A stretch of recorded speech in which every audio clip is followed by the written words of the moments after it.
es que cada vez que yo tengo un pensamiento, ese pensamiento tiene un impacto directo en mis células, en mis genes, en mi organismo, en mi mente. Es decir, el que yo piense sobre algo en negativo tiene el mismo impacto que cuando eso me sucede en la realidad. Deje ese personaje atrás. No tenga miedo y reinvéntese. Si yo estoy aquí y de repente ahora alguien grita fuego, porque empieza a haber un fuego, todos los que estamos aquí, que somos muchos, salimos corriendo porque de nuestro cerebro se activa una hormona, que es la hormona del cortisol, que va a las glándulas suprarrenales y esa hormona nos hace salir corriendo o luchar, si fuera lo que parece aquí un león. Es decir, mi sistema de supervivencia se activa ante una alerta o una amenaza. Pero si yo, Marian Rojas, estoy aquí de pie hablando y empiezo a pensar, ¿y si hay un incendio? ¿Y si yo estoy aquí, cómo saldría corriendo? Y toda esta gente, ¿y si me quemo? Y empiezo a agobiarme con esa sensación, solo con pensarlo se activa el mismo mecanismo de alerta. Es decir, se activa el cortisol. Y aquí viene una de las ideas importantes que os transmito hoy. Mi mente y mi cuerpo no distinguen una amenaza real de una imaginaria. Ante algo que yo me imagino que puede pasar o algo que me sucede en la realidad, se activa el mismo mecanismo de alerta. El cortisol es una hormona cíclica. Por las noches es baja y tiene que ser baja para que yo pueda dormir, y a medida que pasa la noche sube hasta las 8 de la mañana, que tiene su pico más alto. Y a las 8 de la mañana tiene su pico más alto para que yo pueda activarme y hacer frente al día que tengo por delante. Pero ¿qué pasa si yo vivo siempre preocupado por algo? ¿Qué pasa si yo vivo constantemente estresado, angustiado por una amenaza real o imaginaria? Que empiezo a generar cortisol a todas horas.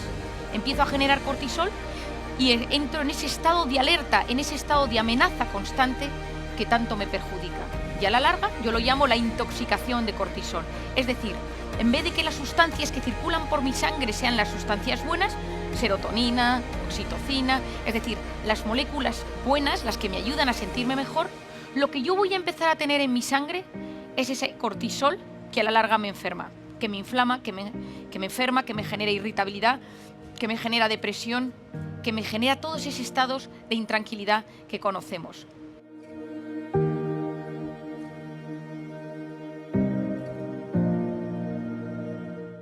Porque al final la felicidad no es lo que nos pasa, sino cómo interpretamos lo que nos pasa. La misma realidad puede ser interpretable de varias maneras.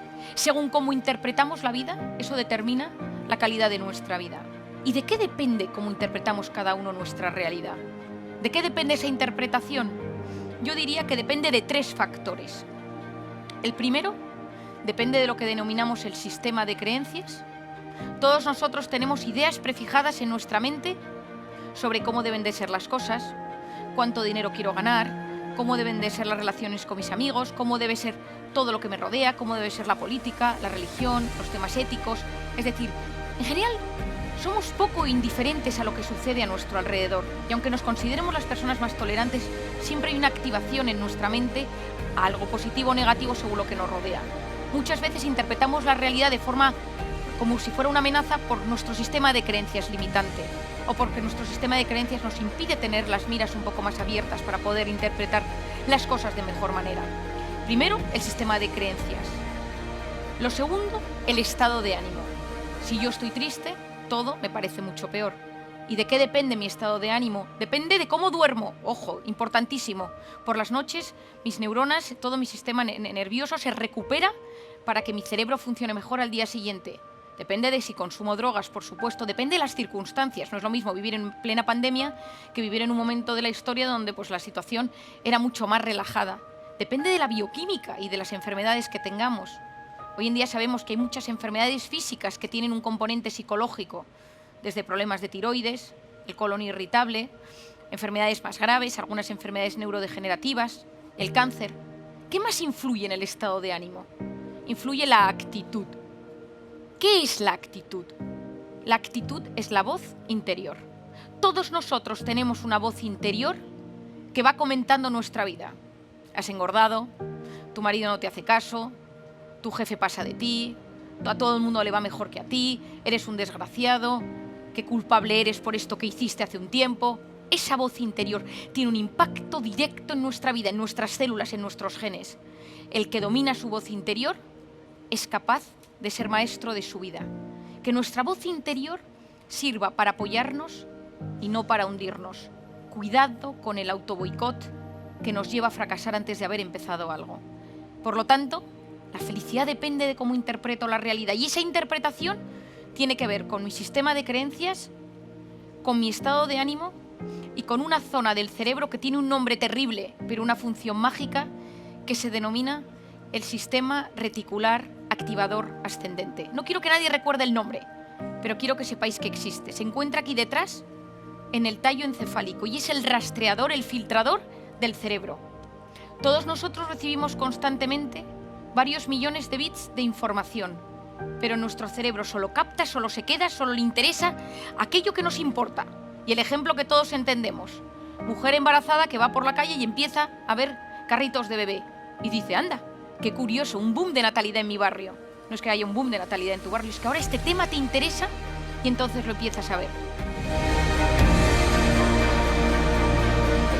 Lo que sucede es que mi cerebro en ese momento, como eso le interesa, lo empieza a ver. Por eso se dice que lo que el corazón desea de verdad, la mente se lo acaba mostrando. No significa que por querer algo con fuerza vaya a suceder.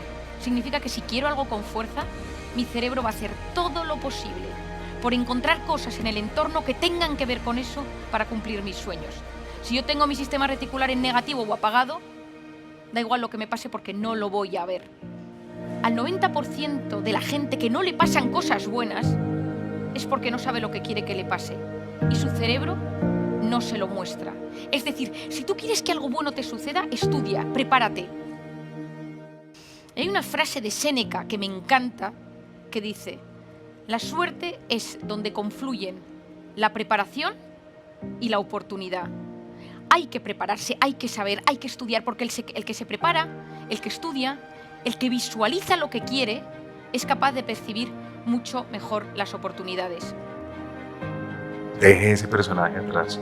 No tenga miedo y reinvéntese. Reinvéntese con otras categorías, con otros gustos, con otros deseos, con otras formas de amar.